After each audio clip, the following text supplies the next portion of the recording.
They told him to stay back. He was just a janitor, a nobody in their eyes. But when a 4-star general stepped forward, pointed at the grieving man, and whispered, "He saved my life," the entire room froze. What happened next? You'll want to stay until the very end of this story. If you're someone who believes in honor, kindness, and second chances, this story was made for you. Subscribe to our channel for more powerful tales that heal, inspire, and remind us of what truly matters. Now, let me take you back to where it all began. The air was bitter that morning at Arlington.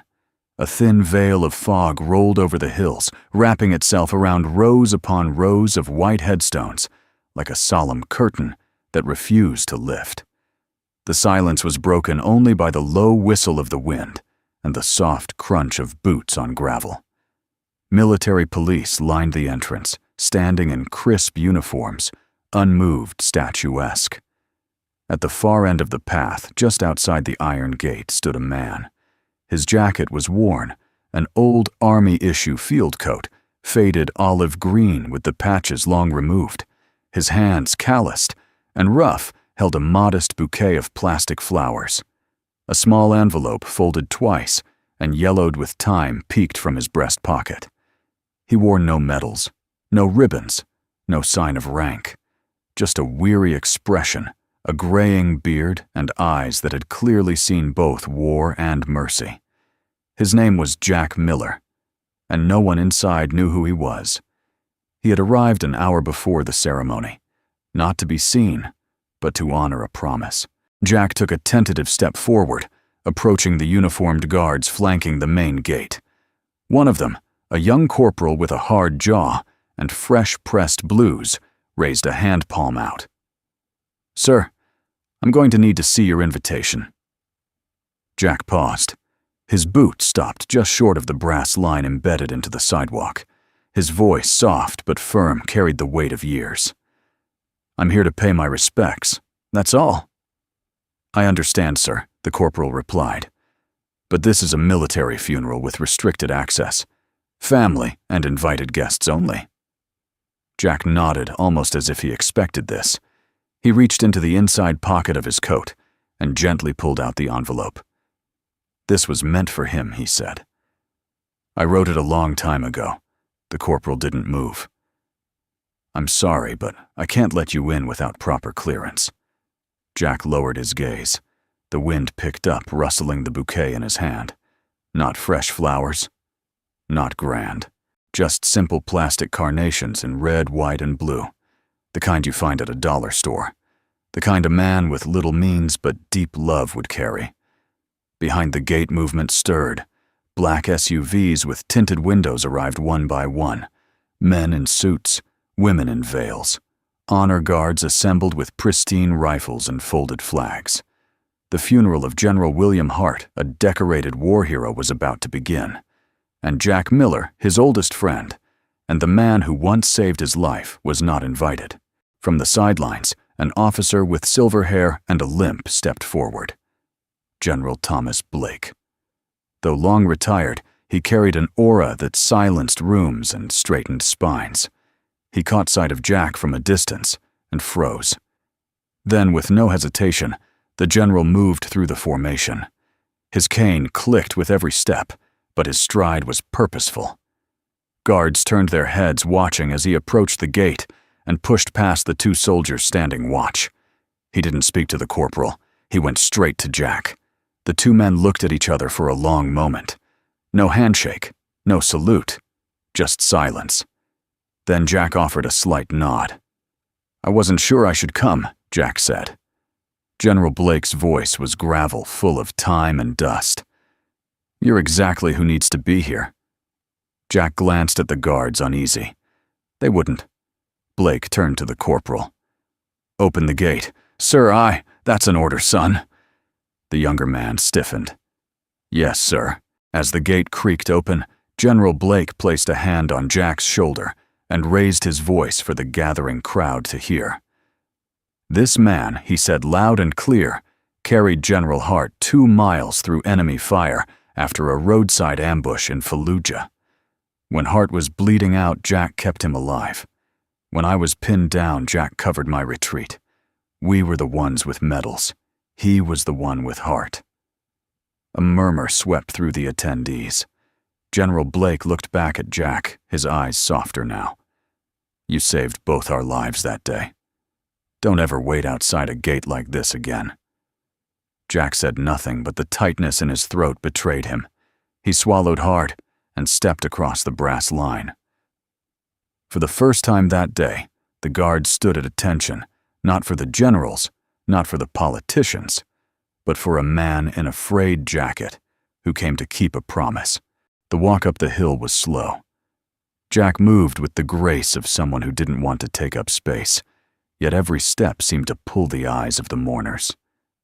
At the casket draped in an American flag stood a woman, poised, grief-stricken, proud. Her eyes locked on Jack as he approached. Rachel Hart had never seen this man before. She watched as he bent gently to lay the flowers on the ground, then stood in quiet reverence.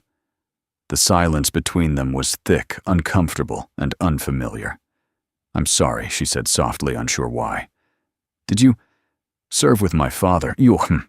Jack didn't look at her. He kept his gaze on the casket. "Not just with him. For him." Rachel blinked. "I never heard of you." Jack's lips curled into a faint smile, sad but warm. That's how he wanted it. Before she could ask more, the bugle began to play. Taps echoed through the air like a final farewell. Jack stood still, his back straight, hand over his heart. And as the last note lingered in the cold wind, Rachel noticed something she couldn't explain. Not just the respect in Jack's posture, but the unmistakable presence of a man whose loyalty had never required recognition. The reception after the funeral was held in a quiet military banquet hall near Fort Myer. The room was muted in color, draped in flags, and filled with people speaking in hushed voices over trays of lukewarm coffee and triangle-cut sandwiches. Brass plates on the walls bore the names of fallen heroes, and every few feet someone approached Rachel Hart with a handshake, a memory, or a respectful nod. She smiled at each of them, but none of it reached her eyes. Rachel had stood straight through the entire ceremony, every bit the daughter of a general. The crisp black of her dress, the tightly pinned hair, the polite expression, she looked the part of a woman who'd made peace with her father's legacy. But the truth was more complicated. It always had been. Her father, General William Hart, had been many things to many people. To the military, he was a legend. To the press, a symbol of dignity. To the country, a hero. But to Rachel, he had been distant. Stern, quiet in all the ways that hurt. She'd grown up in houses that changed every 2 years, in rooms that echoed with discipline rather than warmth. Her mother had passed when she was 12, and the general, already emotionally reserved, became even more remote after that. So when people told her how proud he was of her, she smiled. But the truth was, he never said it. Not once. Not in words. Rachel stood by a window, now away from the crowd, a cup of untouched tea growing cold in her hand. That's when she saw him again. Jack Miller. He stood alone near the entrance, hands folded in front of him, looking completely out of place, in a room full of medals and ceremony. His coat was draped over one arm. His shoes were scuffed. He didn't hold a drink, didn't socialize, just observed. Rachel hesitated. Something about him tugged at her. Not just curiosity, but a strange kind of pull in her chest. She walked toward him slowly. "You came," she said softly. Jack turned to her and offered a small nod. "Didn't think I would, but I owed him that much." Rachel studied him. His posture was upright, his voice calm. There was nothing aggressive or showy about him, and yet she felt unsettled because something didn't add up. "My father never mentioned you," she said. Jack gave a quiet smile. "No, he wouldn't have." Why, Jack paused. then looked her straight in the eye. "Because your father kept his promises, and I asked him not to." Rachel blinked, confused. "You asked him not to tell anyone about you." "I asked him not to tell anyone what happened," Jack said simply. "In Fallujah." The name landed like a cold wind down her spine. She had heard the stories. Fallujah was where her father had been wounded, where he earned his 3rd star. But that part of his history had always been shadowed in mystery. Every time she asked him, he would change the subject, or say it was just another bad day. "What happened there?" she asked. Jack looked past her toward the American flag folded neatly and displayed in a triangle case near the front of the room. "You don't want that story?" "Now," he said. "Not today." Rachel crossed her arms. "I think I do." Jack shook his head. Then it should come from someone who wasn't bleeding at the time. She stared at him for a long moment, frustrated and intrigued all at once. "I'm sorry, but this whole thing is strange.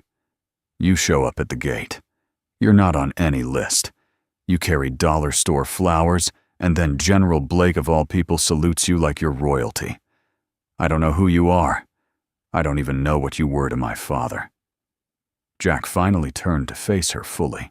His voice was quiet, not defensive, not boastful, just honest. "I was the man who held his hand when he thought he wouldn't make it out alive. I was the man who pulled him out of a Humvee that had no right to still be burning. And I was the one who carried him 2 miles under fire to get him home." Rachel's breath caught. "I never asked for anything," Jack continued. "No citation, no medal, no name in the paper. Just one thing." "What was that?" "That he keep living." The words hit harder than she expected. Her lips parted slightly, but no response came. She was drowning in the implication of it all. This man who had every right to ask for the world asked only that her father live. And now he stood before her, humbly, as if none of it mattered. Rachel took a deep breath. "Why now?" Jack looked around the room. "Because today was the day I said goodbye. And I had a letter I wrote to him. I thought, maybe you should have it." He reached into his coat pocket and handed her the envelope, old, creased, and sealed with care. Her name was written in a clean, deliberate hand on the front. "For me?" she asked. Jack nodded. "He would have wanted you to have it." He wrote back once. "But this was mine. I never sent it." Rachel hesitated, then accepted it. She looked up again, but Jack was already backing away. "You don't have to understand me, Ms. Hart," he said gently. "But I think you'll understand him a little better after you read that." He gave a respectful nod and turned toward the exit. Rachel didn't call out, didn't ask him to stay. She stood frozen, letter in hand, heart pounding with more questions than answers. She turned the envelope over in her hand slowly. The weight of it was small, the weight of what it contained somehow massive. Across the room, General Blake watched her from afar, and for the first time in years, she looked as though something in her had begun to crack. Not from grief, but from revelation. The parking lot outside the banquet hall had begun to empty as the afternoon sun filtered through a pale sky, brushing light over the rows of sedans and military-issued SUVs. Inside, the noise had settled into a low murmur, like the dying embers of a once crackling fire. The mourners were thinning out. The well-wishers had paid their respects. And yet Rachel Hart remained still, seated at one of the long tables near the back, her hands folded on top of the unopened envelope Jack Miller had given her. She hadn't read it. Not yet. She'd held it like a live wire the entire ride home, unsure whether opening it would connect her to the father she barely knew or rip apart what little she thought she understood about him. Across the room, General Thomas Blake entered quietly, almost unnoticed. The cane in his hand clicked rhythmically against the tile floor. He wore a dark navy overcoat, not the uniform from earlier, but his upright bearing still commanded attention. The few remaining guests instinctively straightened their shoulders as he passed. Old habits. He made his way to Rachel without fanfare, stopping a few feet away, allowing her to acknowledge him before speaking. She looked up slowly. "General Blake." "Miss Hart," he said with a slight nod. "Mind if I sit?" She gestured to the chair across from her.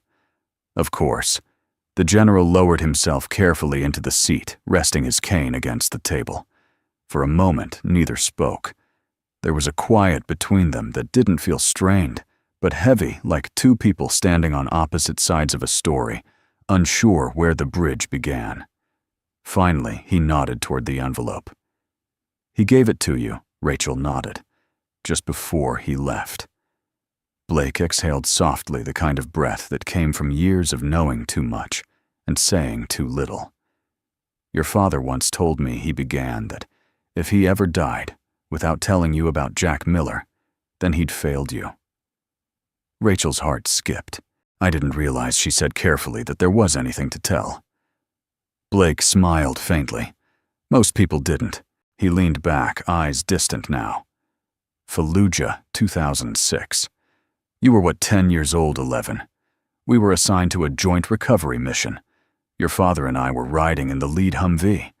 Jack was in the rear, attached as a field engineer, a civilian contractor by then. No uniform, no rank, but former Delta.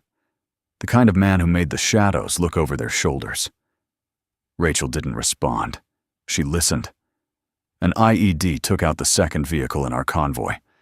Fireball straight up through the undercarriage. Your father was thrown. I was pinned under steel. Half the squad was gone. Radio comms dead. Backup delayed. He paused, swallowing something hard. Jack got out of his truck, ran through enemy fire, no cover, no backup, pulled me out with a shattered knee, then went back and found your father unconscious, bleeding out. Carried him on his back for over 2 miles, across sand-broken concrete and sniper fields. No map, no light, just instinct." Rachel stared, eyes wide. "You never heard that story, because Jack asked him to keep it quiet. Said the real heroes were the ones we couldn't bring back." She leaned forward. "But why would someone like that disappear? Because some men don't need applause to know who they are," Blake said simply. He looked at her more intently now. "Your father tried, Rachel. He wanted to tell you. But he came from a generation of soldiers who thought silence was strength. He didn't know how to talk about it. He carried guilt for living when others didn't, for being honored when he knew someone else deserved it more." She felt the edges of her world shifting. For so long, her image of her father had been built on structure, silence, and a strange absence of intimacy. But now, there were layers. Depth. A side of him she never saw, not because it wasn't there, but because he thought he wasn't allowed to show it. Blake tapped the table gently. If Jack came today, it wasn't just to say goodbye. It was to give something back, to him, and to you. Rachel nodded slowly. Her fingers tightened around the envelope. "I'm scared to read it," she admitted.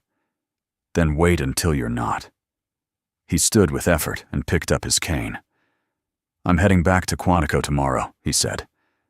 "But if you want to talk again, I'm just a phone call away." Rachel smiled. "Thank you, General." As he walked away, she looked down at the letter again. Still sealed, still quiet, and yet louder than anything her father had ever said aloud. That night, Rachel sat alone in her apartment. The lights were dim. A cup of chamomile tea sat cooling on the end table. She curled up on the couch in a worn navy hoodie, her father's faded and oversized. The envelope lay on her lap. For a long time she didn't move, just ran her finger along the seal again and again. Then finally she opened it. Inside, in careful cursive, were a few handwritten pages.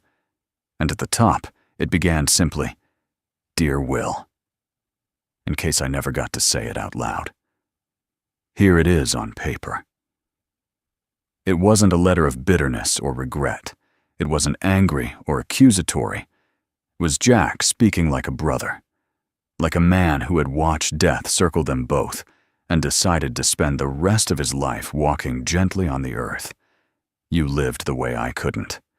You built the legacy, raised a daughter, carried a name. That's worth more than any medal. If today's the day we say goodbye, know this: your life gave mine meaning. Your silence never erased your heart.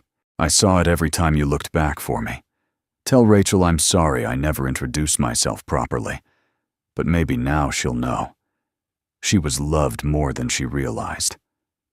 By the end of the second page, Rachel was crying, not with the sharp grief of the morning, but with something warmer, something deeper. As if through Jack's words her father had finally found a way to speak to her. She folded the letter gently, held it to her chest, and whispered, "Thank you, Dad." The next morning brought rain, not the thunderous, dramatic kind, but a soft, persistent drizzle that blurred the world and washed the edges off everything. Rachel sat in her car for a long time, outside the modest one-story home Jack Miller called his own. It was tucked behind a row of tall evergreens on a quiet side street. Nothing fancy, nothing decorated. Just a mailbox with faded letters and a porch light that still flickered from the storm 2 nights ago. She took a breath, gripped the steering wheel, and stepped out. The letter he had given her still echoed in her mind. But more than that, it was the look in his eyes when he'd handed it to her, like he was giving away a piece of his soul wrapped in paper and silence. She climbed the steps and knocked. It took a moment, but the door opened with the slow creak of old hinges. Jack stood there in a plain white t-shirt, flannel overshirt, open jeans, a little too worn. His gray hair was still damp from the shower. He looked surprised to see her. "Ms. Hart." "Rachel," she corrected softly. Jack nodded once. "You okay?" She hesitated, then held up a thermos and a paper bag. "I brought coffee and blueberry muffins." A ghost of a smile tugged at the corner of his mouth. "Those work as a peace offering." "They work as a request," she said. "I want to talk." Jack stepped aside, gesturing her in. The inside of his home was exactly what she expected. Neat, but lived in. A bookshelf full of history texts, a guitar leaned against the fireplace, and in the corner, a small photo of a boy she guessed was his son. The kitchen table had mismatched chairs, and a crack down the middle repaired with wood glue and patience. They sat across from each other. Rachel poured the coffee. Jack took his black. She didn't wait long. "I want to know what really happened," she said, her voice steady but gentle. "Not the version you told the general. Not the sanitized one. I want to hear what my father never told me." Jack stirred his coffee slowly, then set the spoon down with a soft clink. He didn't speak for a moment, just stared into the cup as though it might hold the words he'd tried to bury. "You sure?" he asked. "I need to know." He leaned back. His shoulders looked heavier than they had 10 minutes ago. It was a routine escort he began. If anything in that war could be called routine. "Your father, General Blake, and I were leading a supply convoy to an outpost near the edge of Fallujah. About 20 men total. I wasn't in uniform anymore. I was with the engineering crew support, not front line. Or so I thought." He paused. Midway through, second vehicle hits an IED. Massive. Fireball. The whole line goes into chaos. We're being hit from both sides, rooftops, alleyways. Blake gets pinned under debris. Your father's vehicle takes a hit and flips into a drainage canal. Rachel swallowed hard. She could see a dust fire shouting. A hellscape her father had never dared describe. "I made it to Blake first," Jack continued. Lifted a metal frame off his leg and dragged him back behind the truck. Told him to stay down. Then I ran into the canal. His voice changed here slower. Lower. Your father wasn't breathing. His vest had stopped most of the shrapnel, but a piece had lodged near his collarbone. I cleared his airway, gave him 2 compressions, and he came back choking. but he was bleeding fast, and he couldn't walk. He stared past her now like he was there again. No medevac, no radio. I threw him over my shoulder. We moved through 2 clicks of hot zone. I took a shot through the sleeve. Didn't stop. I just walked. Kept whispering to him, "Stay with me, Will. Don't give up now." Over and over. Rachel's hands were clenched in her lap. I collapsed just inside the wire, Jack said. They said we were both lucky to be alive. But luck had nothing to do with it. He lived because he was strong, and because I refused to let go. The silence that followed was deep. Rachel finally spoke, her voice thick. "He never told me." Jack looked at her with something close to compassion. He didn't know how, but he told me everything was fine, that it was just a bad mission. That's what he said. Jack nodded.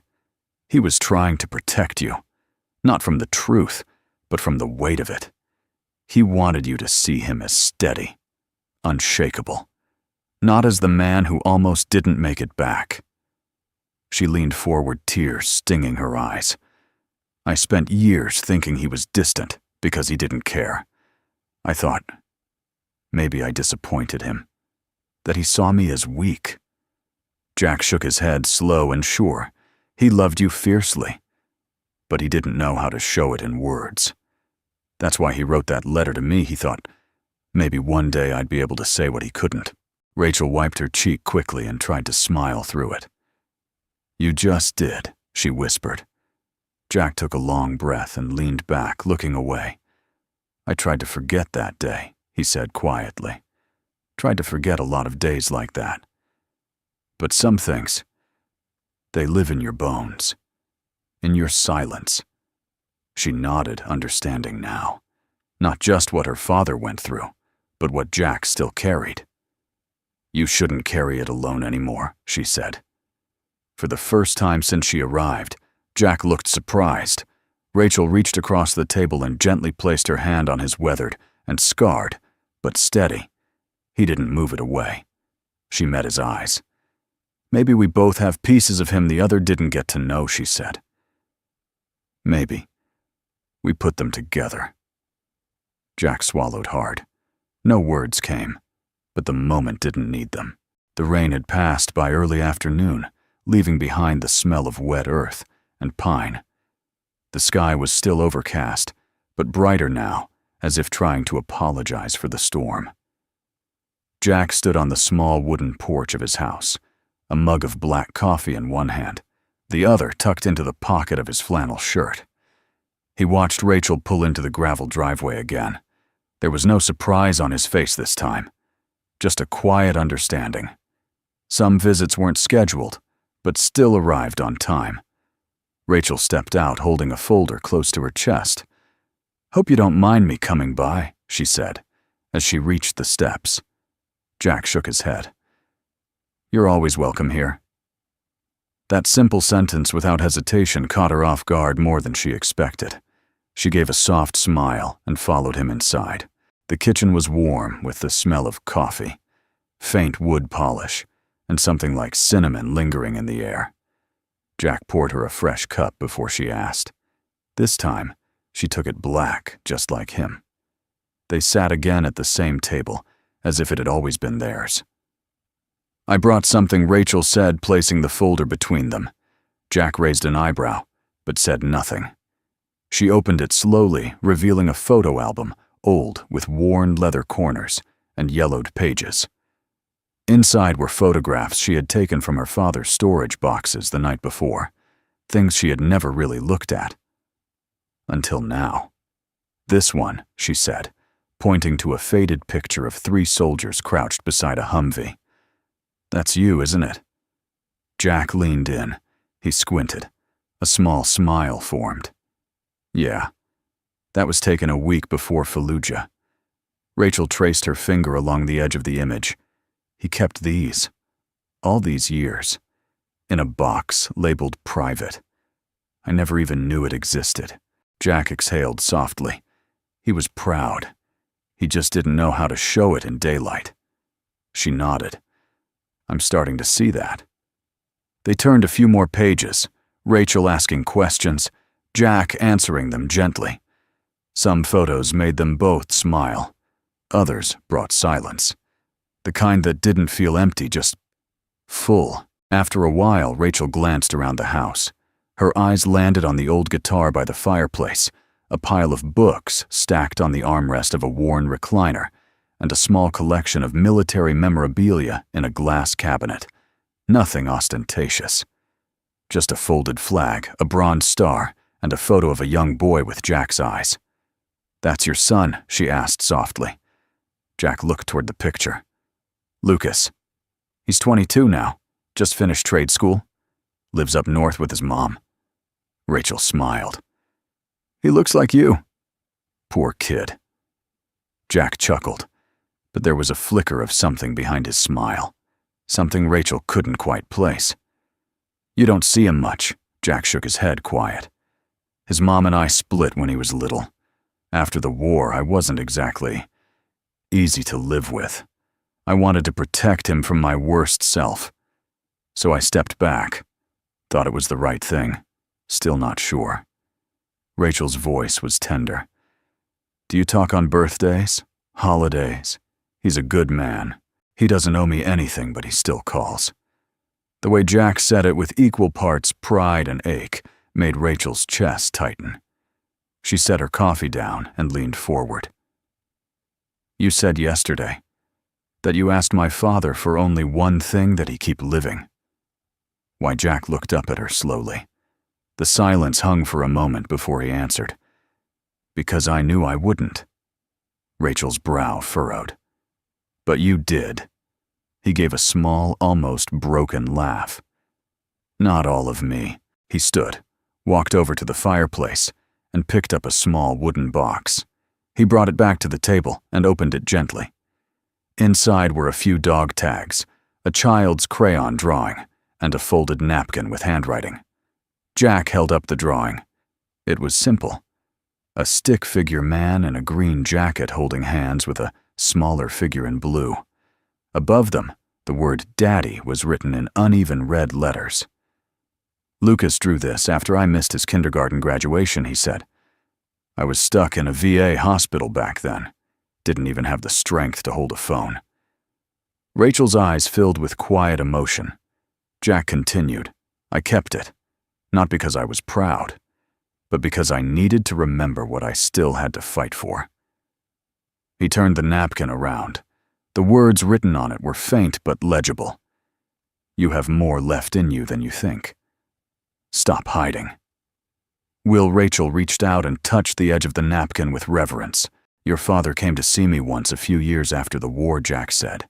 "He found me in a rehab center in Kansas, sat with me for 2 hours. Never talked about the battlefield. Just told me to come back to the world." Rachel's voice trembled. "I wish I knew that version of him." Jack looked at her. "Maybe you still can. Through what he left behind. Through the way you live now." They sat in silence for a while. Then Rachel spoke quietly but with conviction. "I want to do something. Something to honor both of you. There's land behind my father's old house. He used to talk about turning it into a community garden for veterans. It never happened." Jack tilted his head. "And you want to make it happen?" She nodded. "With your help." He didn't respond right away. Then slowly he smiled. "That's a dangerous offer," he said. "I'm good with tools, but I'm terrible at keeping plants alive." Rachel grinned. "Then I'll handle the plants. You build the benches." He held up his coffee mug like a toast. "Deal." As she stood to leave, Rachel glanced back at the table, the photos, the drawing, the napkin. Then she looked at Jack. "You know," she said, "for someone who claims to have hidden from the world, you've managed to touch it more than most people ever will." Jack gave a soft shrug. "All I did was keep a promise." She smiled. "Maybe now it's my turn." And for the first time since they met, Jack didn't look like a man haunted by the past. He looked like a man who might just believe in tomorrow. By the time Jack finished installing the last beam of the new back porch railing, the sky had turned an ominous shade of slate. The wind carried the distant rumble of thunder, low, guttural like a warning growl across the ridge. Rachel stood nearby, holding a toolbox in one hand and an umbrella in the other. Her hair was pulled back into a loose bun, strands dancing in the rising breeze. "You sure you want to finish this today?" she asked, glancing toward the sky. Jack gave a quiet grunt and drove in one last screw. "I've fought through worse than a spring squall," he said. "Besides, you said you wanted this porch safe before the inspector came tomorrow." "Promise made." Rachel smiled, wiping sweat from her temple. "I didn't think you'd take that so literally. With me," Jack said, standing, "you'll find that promises tend to stick." Just then, a sharp crack of thunder split the air overhead. The first drops of rain followed quickly, not tentative, but insistent. Fat, heavy splashes that soaked their shirts in seconds. They both laughed and scrambled toward the porch. Jack reached the door, first held it open like a gentleman from another era, and Rachel ducked inside with a half laugh, half gasp. Inside, the living room flickered as a sudden gust knocked out the power for a moment, then restored it with a buzz. Rachel rubbed her arm's teeth, slightly chattering. "We should have called it quits at lunch." Jack disappeared into the hallway and returned with a thick wool blanket, tossing it lightly over her shoulders. "You said muffins," he smirked. "I said porch." That was the deal. She rolled her eyes playfully. "Remind me not to negotiate with veterans." A louder crack of thunder shook the windows. The lights blinked again, this time staying off. "Well," Jack said, grabbing a flashlight from a drawer that settles it. Rachel turned to him. "What now?" He tilted the flashlight upward under his chin, casting a ghoulish glow on his face. "Now we tell ghost stories." She burst out laughing. The sound, so full and unrestrained, caught even Jack off guard. It had been years since his house had heard that kind of laughter. They lit 3 candles and sat on the living room floor, Rachel wrapped in the blanket. Jack leaning back against the couch, his legs stretched out in front of him. The rain pelted the windows in rhythmic waves. "You know," she said, staring at the flickering flame, "I always used to be afraid of storms."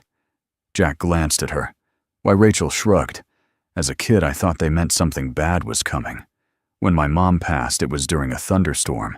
After that, I started connecting them with loss." Jack nodded slowly. "Funny thing about storms. They wash things away, sure. But sometimes, they make things clearer. Like scrubbing the sky." Rachel considered that, her eyes softening. "What about you, ever afraid of storms?" He leaned his head back. "Used to like them. Back in Iraq, it was the one time the sand would settle. You could breathe. See the stars for a few seconds before the clouds rolled in." They sat in silence a while longer, listening to the rain, the wind. Then Rachel's eyes drifted toward the porch light outside. It flickered once, then again, then went out completely. Jack stood. "That's not right." He grabbed a jacket and stepped out onto the porch without hesitation. Rachel followed him, holding the flashlight. The wind had picked up, not wild, but enough to push against them as they moved toward the light fixture. Jack inspected the wiring, his fingers deft and sure despite the weather. Water's getting into the housing. Probably a cracked seal. "I'll need to pull the fixture and reseal it." "In this weather?" Rachel asked. He turned eyes steady. "It's not about the light. It's what it means." She tilted her head. "What do you mean?" Jack stood straight, rain dripping from the brim of his cap. "When I first bought this house," he said, "I didn't put up a porch light for 3 years. Didn't want anyone coming by. Didn't want to be seen. But one day, after a therapy session, I drove to the hardware store and bought the cheapest fixture they had. Installed it myself." He looked at her now. "That porch light wasn't for guests. It was for me, a way of saying, you're allowed to come home now." Rachel felt something tighten in her chest. "So, yeah," Jack continued, "I'm fixing the damn thing. Storm or not." Without another word, she stepped forward, set the flashlight down to illuminate the wires, and held the ladder steady. They worked in the rain for 15 minutes. Jack sealed the crack with silicone from an old tube he had in the shed. Rachel held the beam and steadied his arm when his shoulder trembled slightly from an old wound acting up. By the time they stepped back inside, both were soaked again. But something had shifted, not just between them, but inside them. Jack handed her a towel. "Thanks for not stopping me." Rachel dried her hair, smiling. "Thanks for letting me hold the ladder." They stood in silence, just inches apart, the candlelight catching the gold flecks in Rachel's eyes and the silver at Jack's temples. The moment was simple, but charged. I think Rachel said quietly that porch light's never going to mean the same thing again. Jack looked at her, something soft and unreadable in his gaze. Maybe it's not supposed to. Later that night, after Rachel had gone home and the power returned with a hum, Jack stepped out onto the porch one last time. The light above the door glowed steadily. He stood there in the calm after the storm, staring into the quiet street, hands in his pockets. And for the first time in years, he didn't feel like a ghost on the edge of town. He felt home. It was a warm Saturday in early April when Rachel decided to clean out the attic of her father's old house. The place had sat mostly untouched since the funeral, save for a few rooms she'd sorted through with care and reluctance. The attic, however, had always been her father's domain, a place she wasn't allowed in as a child and never dared to explore as an adult. But something had shifted in her since Jack's letter, and since Jack himself.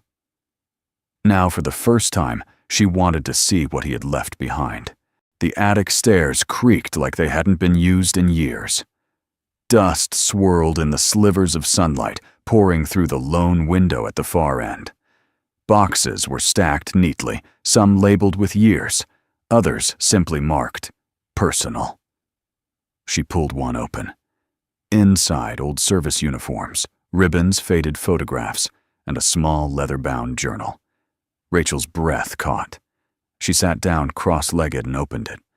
The handwriting was stiff, but recognizable, her father's. March 2007. I saw Jack today for the first time in a year. He didn't know I was coming, didn't speak much. But when he looked at me, I saw the part of myself I've spent a decade burying.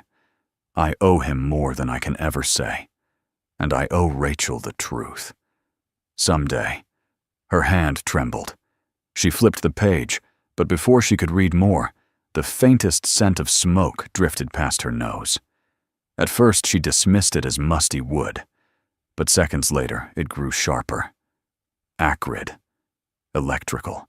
She looked up and saw a thin line of black curling from the edge of the far outlet. "Jack!" she whispered. Panic rising. Her phone had no signal in the attic. She leapt up, grabbed the journal, and turned toward the stairs.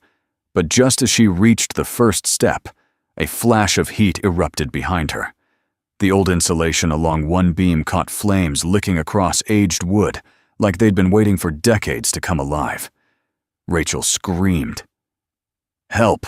2 streets over, Jack was helping a neighbor load fence posts when he heard it. The unmistakable shriek of a smoke alarm, and then faint, but piercing a woman's voice. He turned, heart punching against his ribs. Rachel. He dropped the post, sprinted to his truck, and peeled out of the driveway without a second thought. By the time he reached her house, gray smoke curled from the upper window. A neighbor stood outside shouting into a cell phone, but no fire trucks had arrived yet. "Anyone still in there?" Jack barked. "Think so upstairs, front door's open." That was all he needed. He bolted inside, dropping low beneath the smoke line instincts from a lifetime ago snapping into place. He took the stairs, 2 at a time. "Rachel," he roared. "Where are you? I'm here!" Her voice came choked and muffled. He burst through the attic entry. The fire hadn't spread far yet, but the heat was rising fast. Rachel stood near the steps, coughing, eyes watering, cradling something close to her chest. Jack threw his arms around her, shielding her with his body, as he guided her down the stairs. Just as they reached the second landing, a loud crack echoed behind them, part of the attic ceiling collapsing in a burst of flame. They made it outside just as the fire engine arrived, sirens wailing. Jack lowered her gently onto the grass. She was coughing, but conscious. He knelt beside her, checking her pulse, her breathing her eyes. "You okay?" he asked, his voice low and urgent. Rachel nodded, tears streaming down her face, not just from the smoke. "I'm fine," she whispered. "I had to get it."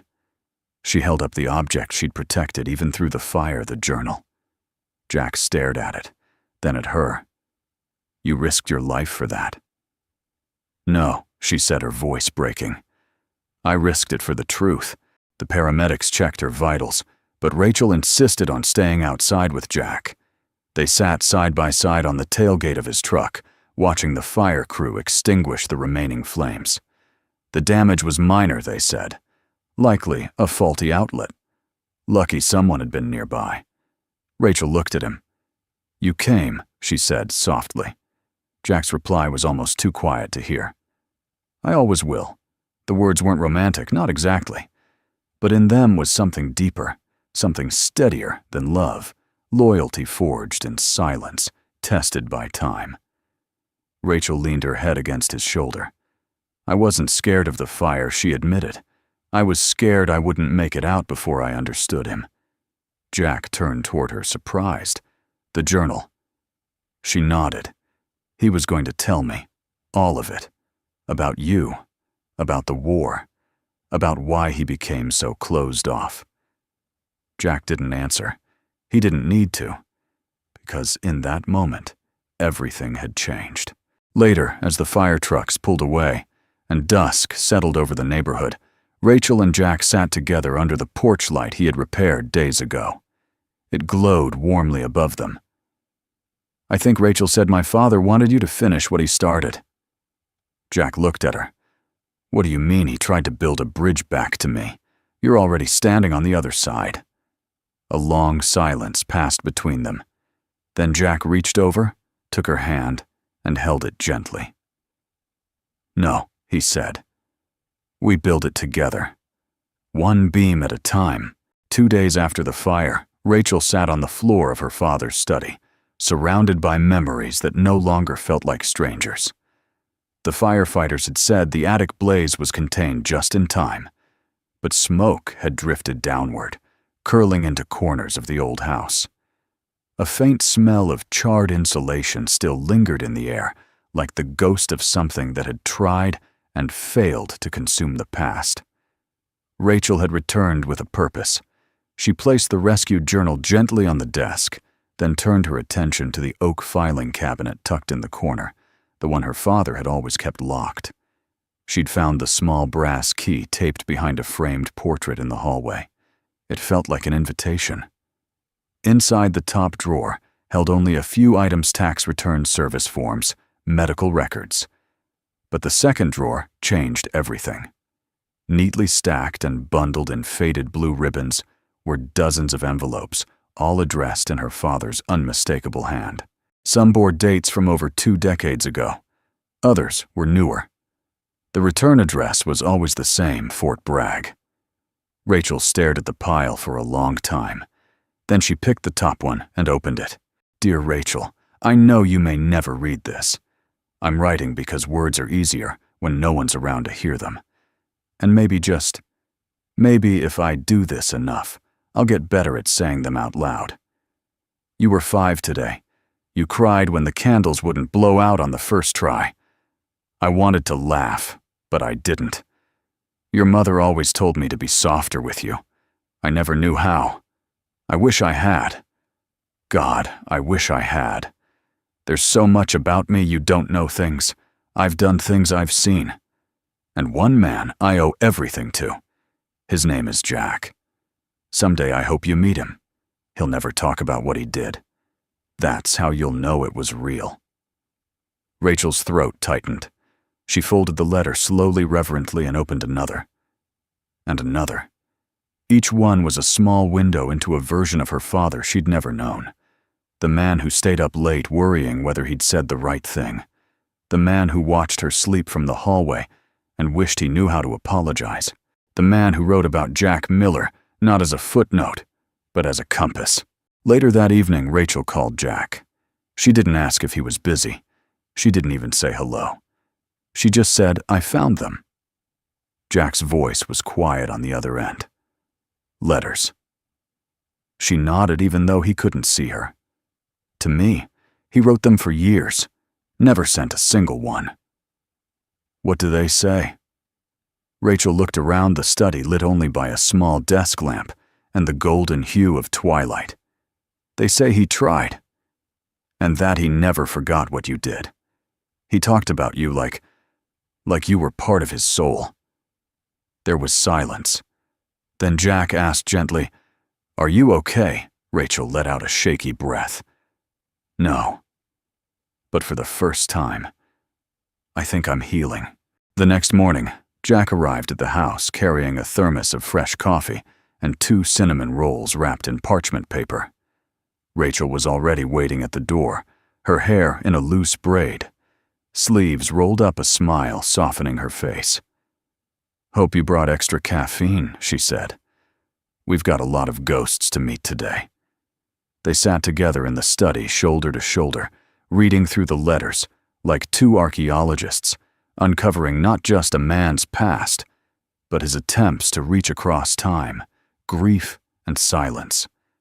Sometimes Rachel would pause mid-sentence, overwhelmed, and Jack would gently place a hand over hers. Sometimes Jack would ask her to reread a line, and he would stare at the words as if trying to memorize their weight. And in one of the letters dated just 6 months before the general's death, Rachel read aloud. "Jack was here yesterday. We didn't talk about Fallujah. We just sat, drank bad coffee, and talked about the weather. It was the most peace I've felt in a long time. I think Rachel would like him. They're both stubborn as hell, and better than they believe themselves to be. I hope, when I'm gone, he finds her. Maybe they'll help each other live a little louder." Rachel stopped reading. Her hands trembled. Jack reached out and closed the folder for her. Neither of them said anything for a long time, but something unspoken filled the space between them. Not sorrow, not even loss. Something quieter, deeper. Permission. Permission to stop hiding, to stop punishing themselves, to begin again. As the sun dipped behind the trees, they moved to the porch, the light Jack had fixed still glowing steady above them. Rachel cradled a mug of tea. Jack held his coffee like it was anchoring him to the moment. He knew, she said, about us, even before there was an us. Jack looked at her. "Are you saying there is one?" She smiled. "I'm saying, maybe it started before we knew it." He nodded, the corner of his mouth lifting. "Then I guess we've got some catching up to do." Rachel looked up at the porch light, then at the stars slowly blooming in the night sky.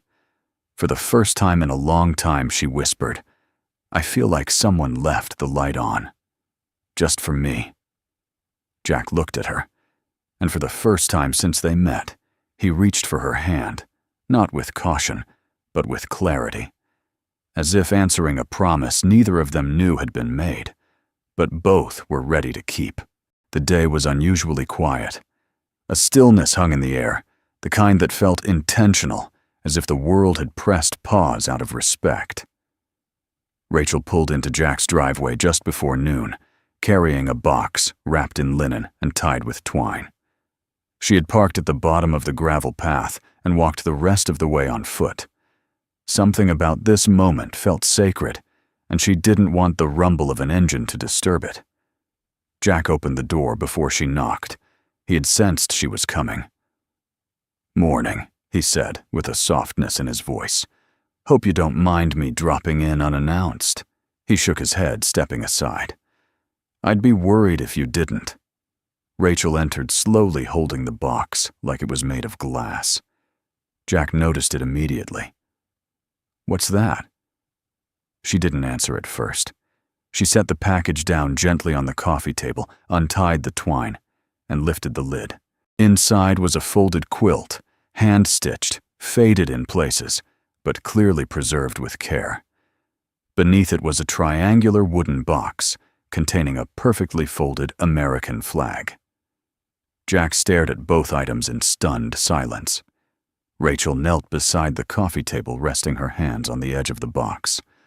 "My grandmother made that quilt during the war," she said quietly. "She used scraps of uniforms, bits of shirts from my grandfather's battalion. Every patch tells a story." Jack stepped forward slowly, as if afraid touching it would make it disappear. "Your father kept this?" he asked. Rachel nodded. "He kept it in a cedar chest, never showed it to anyone, never even talked about it." Jack reached out and touched a corner of the quilt. His fingers paused on a square of olive-drab cloth with faded numbers inked on it. "Military serial number," he murmured. "This belonged to someone who didn't come home." Rachel looked up at him. "So did that flag." Jack's expression sobered. She continued. "It was given to my dad after the death of his closest friend in '89. He always said that man taught him what it meant to lead without glory. I think he saw the same in you." Jack said nothing, but something flickered behind his eyes, the quiet burn of memory and the ache of being remembered. Rachel stood and faced him, her voice steady but laced with something more intimate than ceremony. "I'm giving them both to you." Jack took a step back instinctively. "Rachel, I can't. These aren't mine." "Yes," she interrupted. "They are." He stared at her. "They are," she repeated, gentler this time. "Because what you gave my father, your loyalty, your silence, your courage, those things aren't in history books or medals. They live in people. And because of you, he lived long enough to become a father to me, even if he never quite figured out how." She took a breath, her hand brushing the edge of the folded flag. "My dad never gave this to anyone. He didn't even put it on display. But he left a note inside the cedar chest. It said, 'Give this to the one who stood beside me when the world went dark.'" Her eyes found his. "You were that one, Jack." Jack stood still, his arms at his sides, his jaw clenched. Then slowly, he lowered himself onto the edge of the couch and reached for the quilt, folding it across his lap. He didn't unwrap it fully, just held it reverently, like something sacred had been placed in his care. When he finally spoke, his voice was hoarse. "I've buried men with honors, stood at ceremonies with brass bands and 21 gun salutes. But this," he looked at her, "this is the first time I've ever felt truly seen." Rachel sat beside him. "Because this isn't about how loud the world applauds. It's about who keeps the light on for you when no one's watching." Jack smiled faintly. "That porch light again," she grinned. "It's become a thing, hasn't it?" He nodded. Silence settled between them, but it was warm, not empty. Then Jack reached forward and opened the triangular case. His hand, steady yet solemn, lifted the flag. He unfolded it halfway, revealing the stars and stripes, and gently draped it across the quilt on his lap. "I don't know what to say," he whispered. "You don't have to," Rachel replied. "Just don't hide anymore." They sat like that for a long time, neither of them needing to speak. The rain had stopped outside, and the late-day sun streamed in through the window, catching the deep reds of the quilt and the navy blue of the flag, casting them in a golden light. Eventually, Rachel stood and walked toward the door. But before she stepped outside, she turned back. "One more thing," she said. Jack looked up. "My father always said the people who make it home carry more weight than the ones who don't. I think he carried that weight for a long time. But now, maybe it's time someone helped you carry it too." She let the words linger before leaving. Jack remained on the couch long after she was gone, the quilt warming his knees, the folded flag resting on his lap like a silent salute. And for the first time in years, he didn't feel like a burden. He felt like a keeper of something sacred. It happened on a Thursday, not the kind of day marked by anything special, no anniversaries, no holidays, no distant memories pressing against the calendar. Just a Thursday. But that's how most changes in life come, Rachel realized later. Quietly, unannounced, like a soft knock on the heart. She had been at work since early morning. The long-term care facility was understaffed that week, with one nurse out for surgery and another on bereavement leave. That left Rachel juggling 6 patients across 2 wings, most of them in various stages of cognitive decline. By mid-afternoon, she was moving on pure willpower, and that's when it happened. Mr. Langston, a retired Air Force pilot with early-stage dementia, had become disoriented. He thought he was back in a war zone, trapped shouting for cover, convinced that the sound of a maintenance crew outside was artillery fire. When Rachel entered the room, she found him curled under the bed, fists clenched, body trembling. "No, no more, get down, he cried. Rachel's heart raced. She dropped to her knees beside him, tried her training, her tone, her breath. Nothing reached him. His eyes were wide, lost in a memory older than his body. Her hands trembled. For the first time in her career, she felt completely powerless. And then she thought of Jack. She didn't second-guess it. She stepped out into the hallway, pulled out her phone, and dialed. It was the first time she had ever called him before he called her. The phone rang once, twice. Then his voice. Rachel. She didn't explain, just said, "I need you." And that was enough. He arrived in 17 minutes.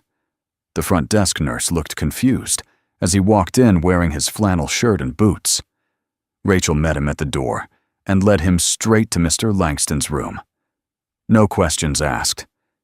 Inside, the old man was still curled up, still lost. Jack didn't speak right away. He knelt down beside the bed, quiet, composed, and slowly, deliberately, he took off his boots. Then, inch by inch, he slid under the bed beside Mr. Langston. Rachel watched, breath held. Jack laid there on his back, staring at the underside of the mattress like it was a midnight sky. After a moment, he spoke. "Colonel," he said calmly, "this is Sergeant Miller. Bravo team is clear. We're in the safe zone now." Langston didn't respond right away. Jack kept going slow and steady. "You did your job, sir. Your men are home. You got us through." There was a pause.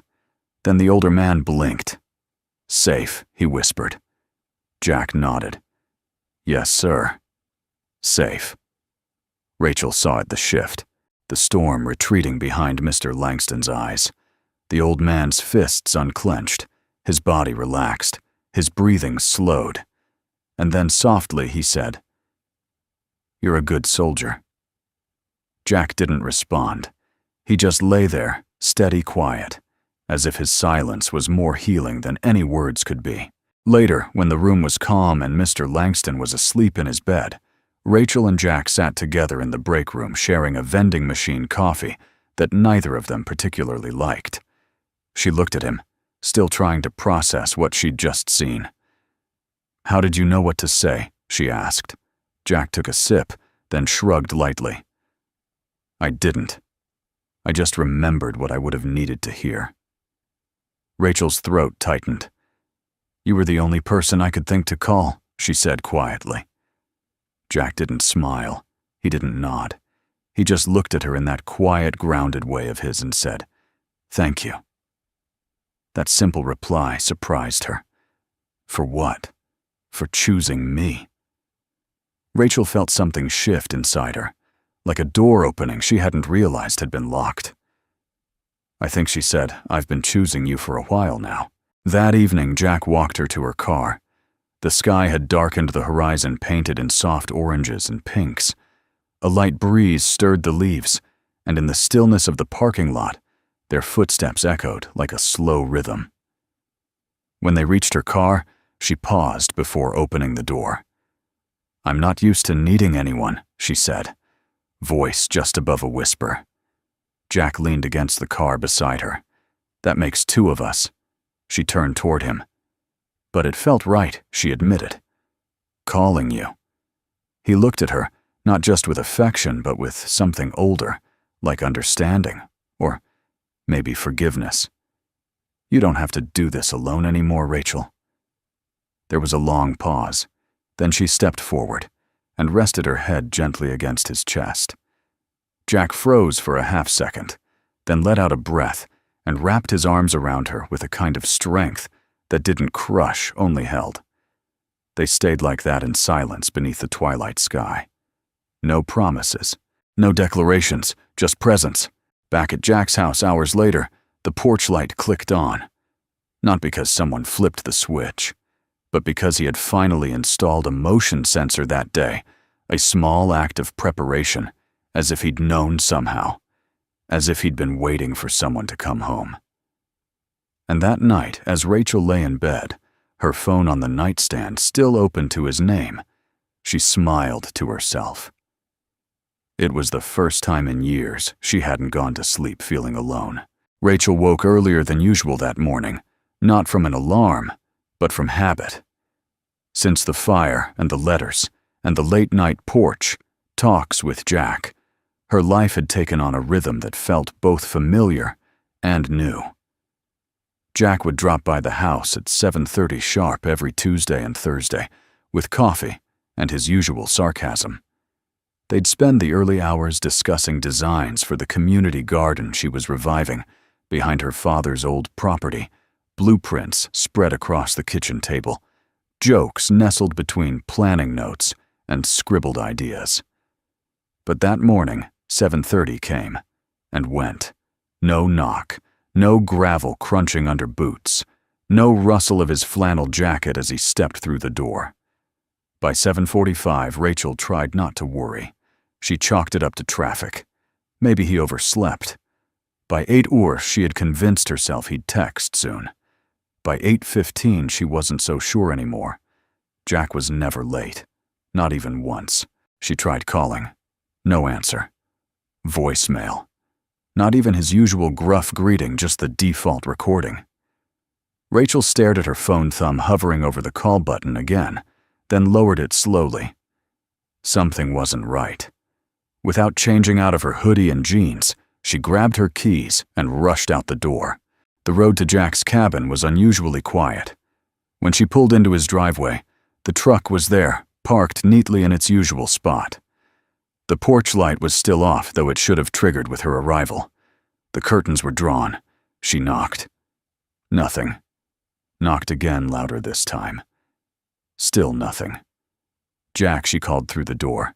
Her heart began to thud against her ribs. She tried the handle. It was unlocked. The living room was still. A mug sat on the kitchen counter, half full. Steam long gone. A folded flannel shirt rested on the arm of the couch beside yesterday's newspaper. The silence wasn't peaceful. It was heavy. Rachel stepped down the hallway, her breath shallow.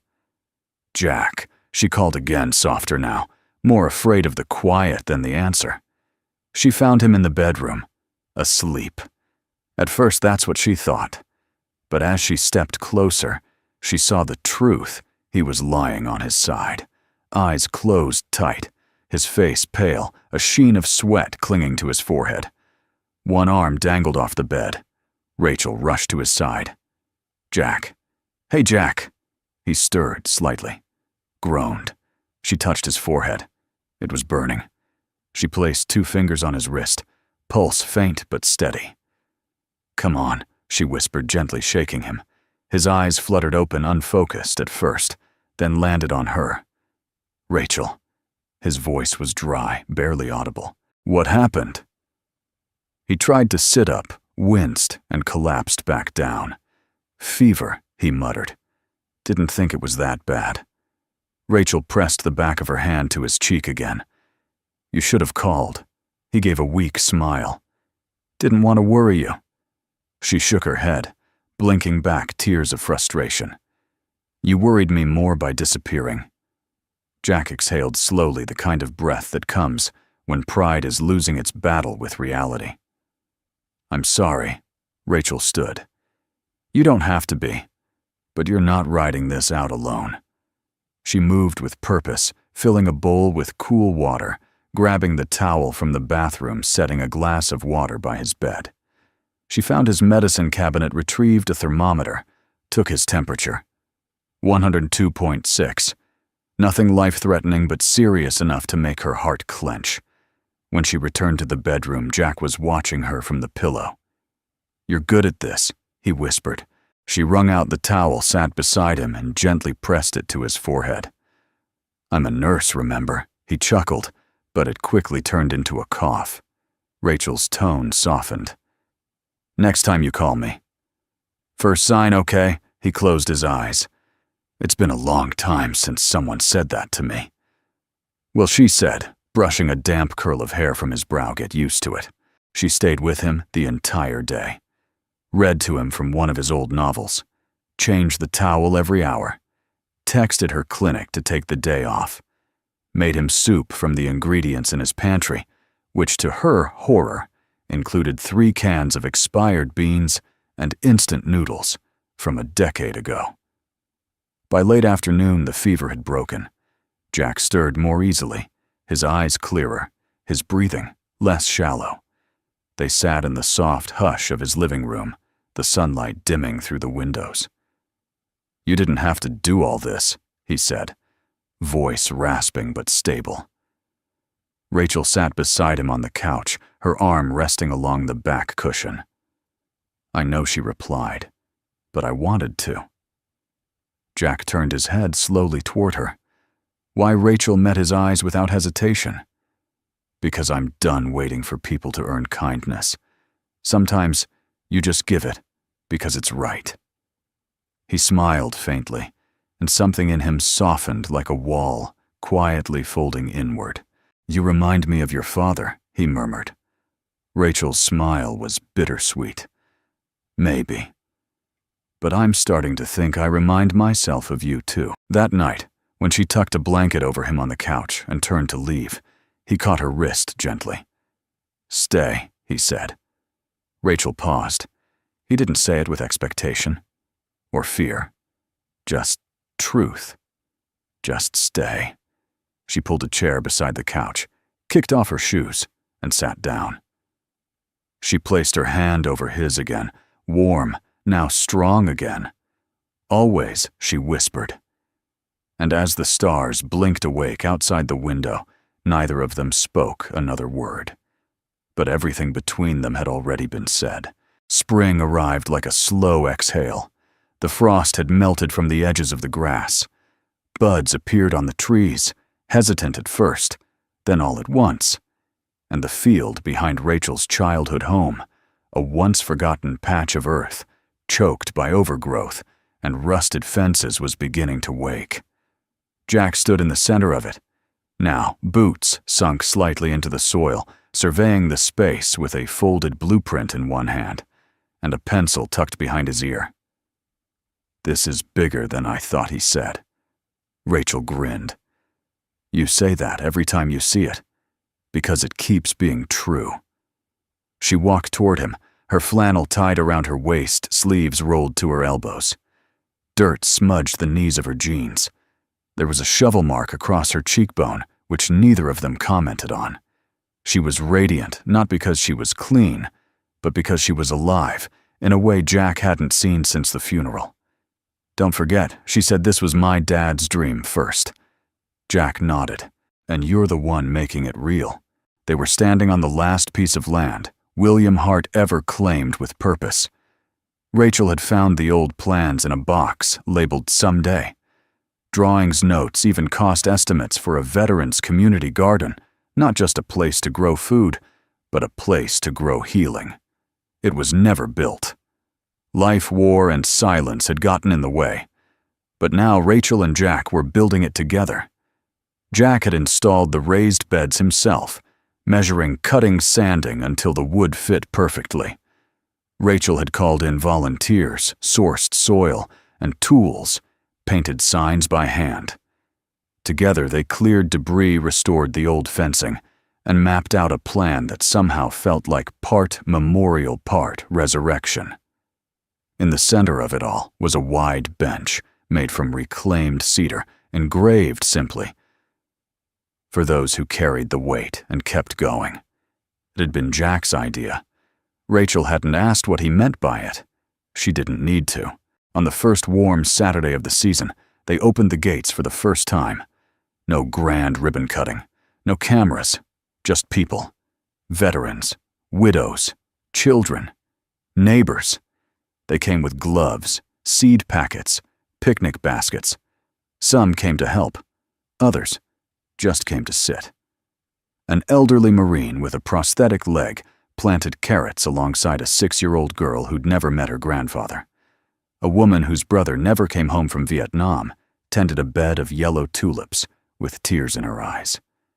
Jack stood near the trellis arch, watching it all, arms crossed, quiet. Rachel approached him with 2 lemonades in hand. "I saw you talking to Mr. Langston earlier," she said, handing him one. Jack nodded. He didn't recognize me at first. Then he asked if I was the guy from under the bed.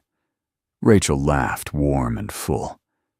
"And what did you say, that it's not the strangest place I've ever been?" They found a moment to sit on the bench together.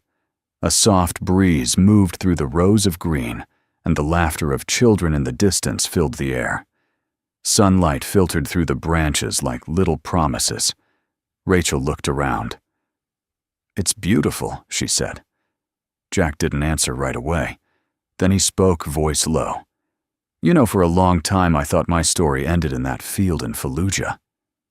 Rachel turned to him. "I thought that moment was the end of who I was. The rest was just surviving." But now he looked at the garden. "Now I think it was just the first act." She reached over her hand, covering his. "And this is the second," he nodded. "Yeah. But it doesn't feel like starting over. It feels like starting right." Later that evening, after the crowd had thinned and the tools were stored, Rachel and Jack stood beneath the old tree at the edge of the property. The one her father used to sit under, arms crossed, observing quietly. Jack looked up into the branches. "You think he'd be proud?" he asked. Rachel stepped closer. "I think he already was." Jack let that sit. Then he reached into his pocket and pulled out something wrapped in cloth. Rachel raised an eyebrow. "What's this?" He unwrapped it, slowly revealing a small, tarnished compass, the kind issued in the field. On the back, engraved faintly, was the name W. Hart. "I found it in my gear after Fallujah," Jack said.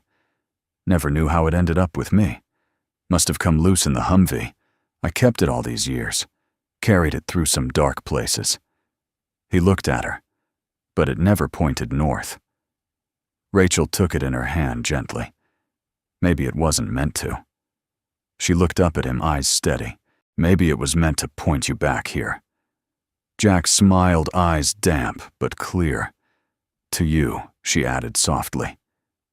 There it was, the thing they hadn't said yet, the thing that had bloomed slowly between long talks and quiet rescues and coffee mugs left on porches. Rachel wasn't just her father's daughter. She had become Jack's next chapter, and he hers. As they walked back together under the first stars of evening, the porch light at Rachel's home flicked on. Jack paused. Rachel turned to him. "You okay?" He smiled. "It's just nice," he said, "to see it on and know I'm allowed to come in."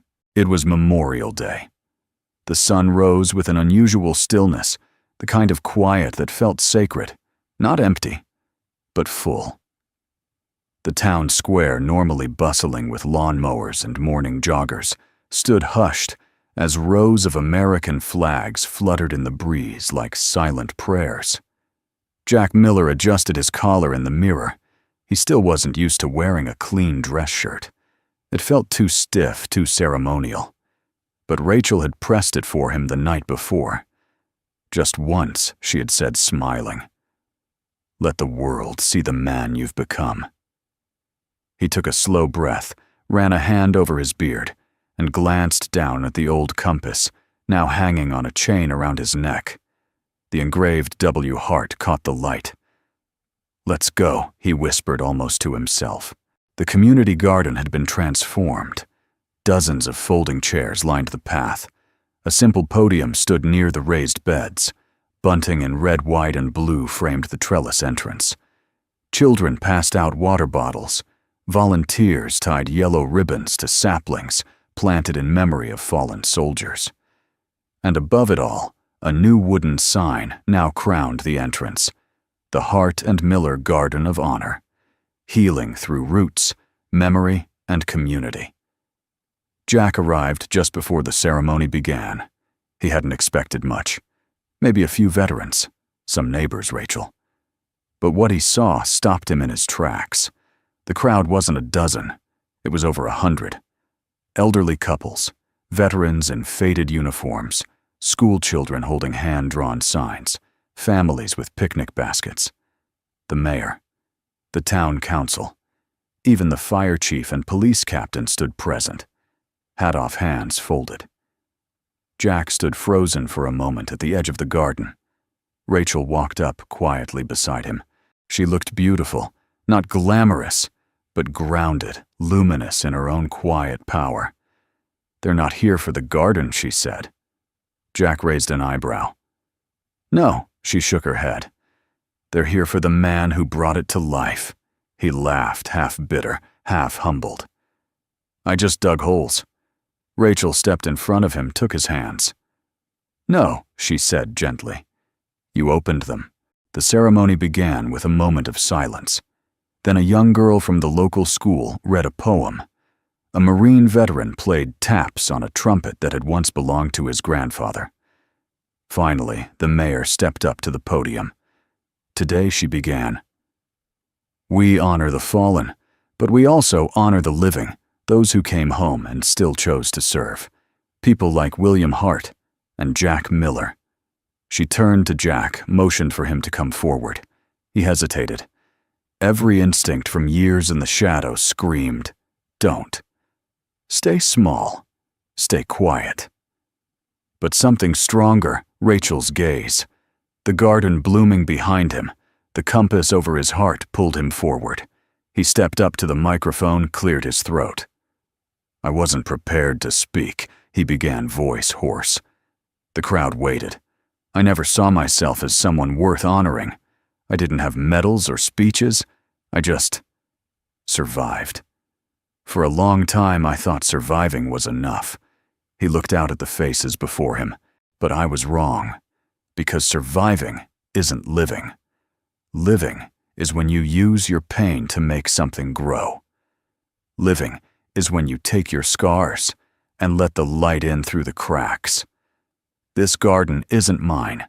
It belongs to every one of you who ever carried something heavy and kept walking. There was silence. Then from the front row, an elderly man stood. He raised his hand slowly and saluted. Then another, and another. One by one, they stood, veterans and civilians alike, and gave the quietest, most powerful tribute Jack had ever received. A salute not of rank, but of respect. Jack's eyes brimmed, not with grief this time, with grace. That night, long after the ceremony ended and the folding chairs were packed away, Jack sat alone on the garden bench beneath the stars. Rachel joined him without a word. They sat in silence, shoulder to shoulder. Then she leaned her head on his arm. "You okay?" she whispered. He nodded. "I used to think no one saw me," he said softly. "Now, I don't think I mind being seen." Rachel smiled. "That's good, because I'm not going anywhere."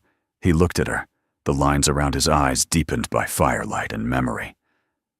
"I know," he said. She placed a small box on his lap. He opened it slowly. Inside was a brass plaque. Jack Miller, for the courage to stay and the heart to build again. He traced the letters with his thumb. Then, in a voice low and reverent, he said the words that would echo beyond that night. Sometimes, The quietest soldiers carry the loudest truths. The garden would go on to feed hundreds. It would become a place of peace, of reunion, of stories told in hushed voices over tomatoes and basil. But more than anything, it would become the place where a broken man rebuilt not just a garden, but a life.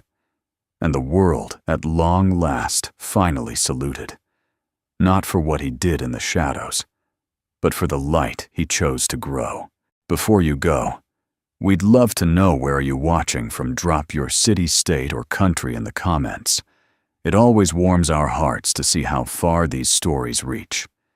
If this story moved you or reminded you of someone special, consider subscribing to Soul Moment Story. Every week we share true-to-the-heart stories that uplift, heal, and honor the quiet strength in everyday people. Thank you so much for spending your time with us today. Your presence here means more than you know. Take care, and we hope to see you in the next story.